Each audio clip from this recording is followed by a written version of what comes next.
भैरवरुद्राय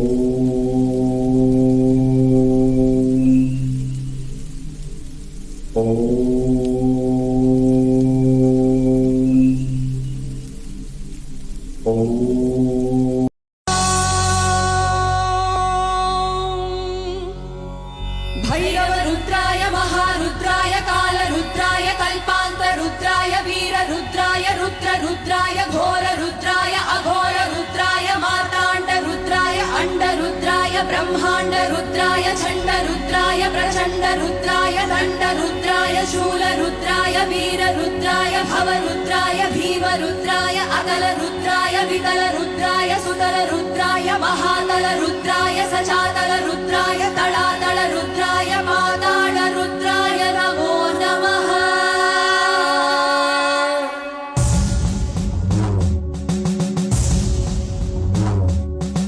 हर हर हर हर हर हर हर हर महादेव। ஹரிஹி ஓம். ஜெய் சீதாராம். ராதே கிருஷ்ணா. அன்பு நண்பர்களே, உங்கள் அனைவரையும் எனது தெய்வீக பயணம் யூடியூப் சேனல் சார்பாக அன்புடன் அழைக்கின்றேன். நாம் தற்போது தமிழ்நாட்டில் உள்ள திருக்கோயில்களை தரிசிக்க ஆரம்பித்திருக்கின்றோம். இன்னாம்பூர் எழுத்தறி நாதேஸ்வரர் கோயில் என்பது சிவனுக்காக அர்ப்பணிக்கப்பட்ட ஒரு சிறப்பான கோயிலாகும். இது தஞ்சாவூர் மாவட்டத்திற்கு அருகே உள்ள கும்பகோணத்தின் புறநகர் பகுதியில் உள்ள இன்னாம்பூர் என்ற கிராமத்தில் எழுத்தறிநாதராக இங்கே கோயில் கொண்டிருக்கின்றார் இறைவன். திருஞான சம்பந்தரும் திருநாவுக்கரசரும் இந்த திருக்கோயிலை பாடியிருக்கின்றார்கள். திருஞான சம்பந்தர் முற்கால இடைக்கால தேவார பாசனங்களில் போற்றப்பட்ட 275 பாடல் பெற்ற ஸ்தலங்களில் இதுவும் ஒன்றாக கருதப்படுகின்றது.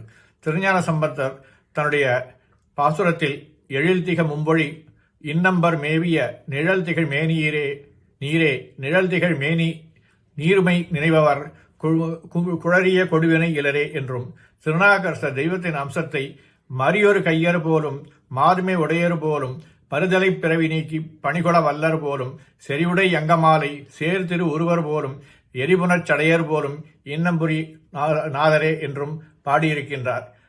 இது இந்து புராணத்தின்படி ஒருமுறை கோயிலின் கணக்காளரிடம் ராஜாவிடம் கணக்குகளை சமர்ப்பிக்கும்படி கேட்கப்பட்டது. கணக்காளரிடம் அந்த நேரத்தில் சரியான கணக்குகள் இல்லை. மேலும் ராஜாவிடமிருந்து தண்டனை கிடைக்கும் என்று அஞ்சினார். சிவனின் தீவிர பக்தரான கணக்காளர் தன்னை மீட்டு தருமாறு கடவுளிடம் பிரார்த்தனை செய்தார். கணக்காளரின் பிரார்த்தனைக்கு இணங்க கணக்காளரின் வடிவத்தில் சிவன் கணக்குகளை சமர்ப்பித்தார். நிகழ்வுகளில் மகிழ்ந்த கணக்காளரை மன்னர் மகிழ்ச்சி அடைந்து பாராட்டினார். பின்னர் அது தெய்வீக அருள் என்பதை உணர்ந்தார். சிவன் இறங்கி கணக்குகளை சமர்ப்பித்ததால் அவர் எழுத்தறிநாதர் என்று அறியப்பட்டார். மற்றொரு புராணத்தின்படி தலைமை தெய்வம் யானையால் வழிபடப்பட்டது. அகஸ்திய முனிவர் எழுத்தறிநாதரை வழிபட்ட பிறகு இலக்கண அறிவை பெற்றார் என்ற நம்பிக்கையும் உள்ளது. இந்த கோவில் காவிரி நதியின் வடக்கு கரையில் கட்டப்பட்ட கோயில்களில் ஒன்றாக கருதப்படுகின்றது. கும்பகோணம் திருப்பரம்புரம் சாலையில் கும்பகோணத்திலிருந்து வடமேற்கே 10 கிலோமீட்டர் தொலைவில் இந்த கோயில் அமைந்திருக்கின்றது. எழுத்தறிநாதர் கோயில் ஒரு செவ்வக திட்டத்தை கொண்டுள்ளது. இதில் 2 பிரகாரங்கள் உள்ளன. கிழக்கு நோக்கி 5 நிலை ராஜகோபுரமும் மையக்கோயிலில் கிழக்கு நோக்கி உள்ளது. மற்றொரு கருங்கல்லால் ஆன லிங்கத்தின் வடிவத்தில் எழுத்தறிநாதர் உருவம் உள்ளது. மேலும் இது சுயம்போ என்று கருதப்படுகின்றது. கருவறை நுழைவாலின் இருபுறம் சிவனின் மகன்களான விநாயகர் மற்றும் கார்த்திகேயர் ஆகியோருக்கு சன்னதிகள் இருக்கின்றன. நந்தியின் கல் உருவங்கள், ஒரு உயரமான கொடிக்கம்பம் மற்றும் பலிபீடம், கருவறைக்கு அச்சு தமிழ்நாட்டின் பிற சிவன் கோயில்களைப் போலவே ஓணகாந்தீஸ்வரின் கருவறையை சுற்றியுள்ள முதல் பிரகாரம் அல்லது சுவர்களில் தட்சிணாமூர்த்தி, துர்க்கை, சண்டிகேஸ்வரர் ஆகியோரின் உருவங்கள் உள்ளன. கோயில் பிரகாரம் கருங்கற்களால் சூழப்பட்டுள்ளது.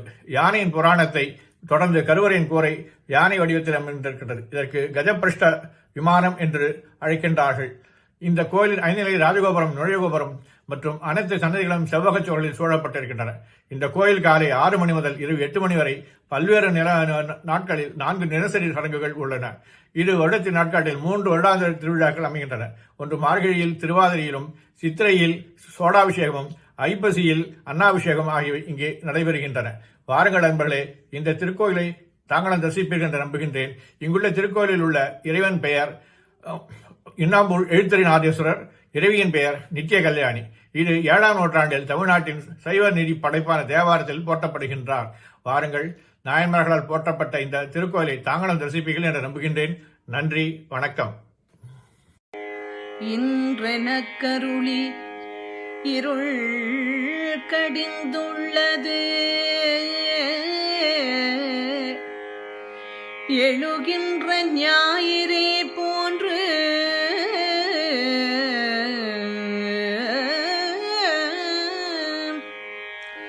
நின்றன்மை நினைப்பற நினைந்தே நீயலால் பெரிதுமற்றின்மை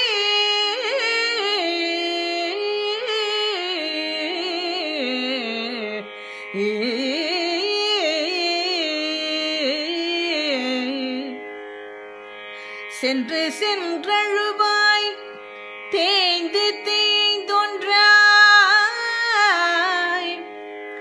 சென்று சென்றழுவாய் தேய்ந்து தேய்ந்தொன்றாய்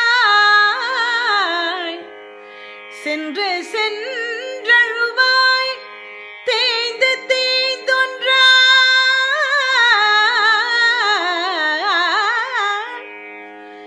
திருப்பெரும் துறை உரை சிவனே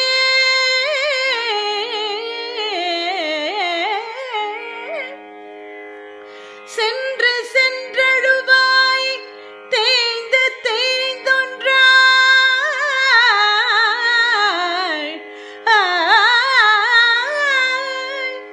திருப்பெரும் துறை உரை சிவனே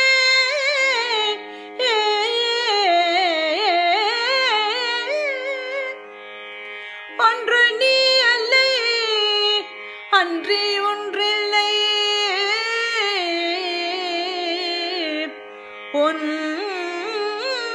நீ அல்லையே அன்றி ஒன்றில்லை யார் உன்னை அறியகிற்பாரே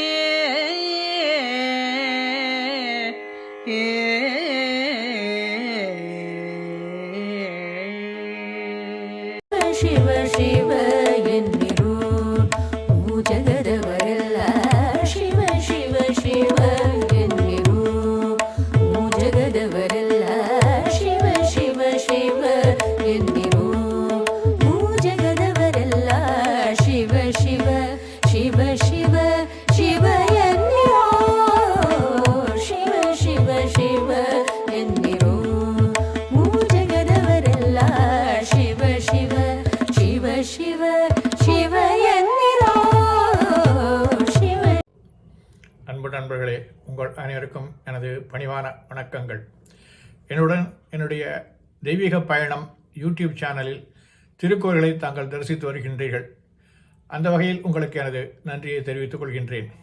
என்னால் இயன்றவரை எவ்வளவு முடியுமோ அவ்வளவு திருக்கோயில்களை நேரடியாக சென்று வீடியோ பதிவு செய்து தங்களுக்கு எனது சேனலில் வெளியிட்டு தாங்களும் என்னுடன் பயணித்து அந்த அனுபவத்தினை பெறுவீர்கள் என்ற நம்பிக்கையில் இந்த சேனலை துவக்கினேன். தற்போது இது சிறப்பாக செயல்பட்டு வருகின்றது என்று உங்களுக்கு அனைவருக்கும் தெரியும். மேலும் இது மேலும் வலுவடைந்து மேலும் பல கோயில்களை நான் சென்று தரிசித்து உங்களுக்கு அதனை அளிக்க எண்ணியுள்ளேன். இதற்கு இறைவனின் அருளும் தங்களின் ஆதரவும் கண்டிப்பாக தேவை. தங்களுடைய ஆதரவை தெரிவியுங்கள். இந்த பிடித்திருந்தால் லைக் செய்யுங்கள், குற்றங்கள் இருந்தால் கமெண்ட் செய்யுங்கள், பாராட்ட வேண்டும் என்றாலும் கமெண்ட் செய்யுங்கள், உங்களுடைய நண்பர்களுடன் ஷேர் செய்யுங்கள். அதோடு அல்லாமல் சப்ஸ்கிரைபும் செய்யுங்கள். அவர்களை சப்ஸ்கிரைப் செய்ய சொல்லுங்கள். நன்றி, வணக்கம்.